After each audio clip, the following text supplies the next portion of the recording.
भारतमा बस्दै आएका थुप्रै नेपालीको लागि एकदमै खुसीको खबर। हेर्नु त, नेपालको नागरिकता भए पनि इन्डियामा ब्याङ्क खाता खोलिने भनेका छन् र इन्डियाको आधार कार्डले पनि खोलिन्छ र अब नेपालको नागरिकताले पनि खोलिने भनेका छन्। के कुरा के साँच्चै हो साथीहरू, प्लिज कमेन्टमा भन्नुहोला। यदि नेपालको नागरिकताले इन्डियाको ब्याङ्क बन्छ भने त हामी नेपाली एकदमै खुसी छौँ। किन खुसी नहुनु र इन्डियाको प्रधानमन्त्री मोदी साहबलाई चाहिँ हामी जय हिन्द भन्न चाहन्छौँ। किनभने यस्तो हाम्रो लागि यस्तो बनाएको छ भने हामी त खुसी छौँ नि, हो कि होइन?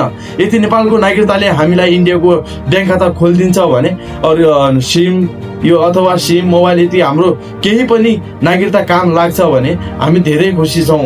र साथीहरू, जसको आधार कार्ड छैन त्यसले नेपालको नागरिकता लिएर पनि आधार कार्ड बनाउन सकिन्छ र आधार कार्ड बनाउनको लागि मात्र पैसा 2500 2000 त्योभन्दा माथि लिन्न र यस्ता पनि भनेका छन्। एकदमै खुसीको खबर छ र भिडियोलाई फटाफट सेयर गरिहालौँ र साथीहरू यदि केही शङ्का लागेको छ भने प्लिज कमेन्ट पनि गरिहालौँ।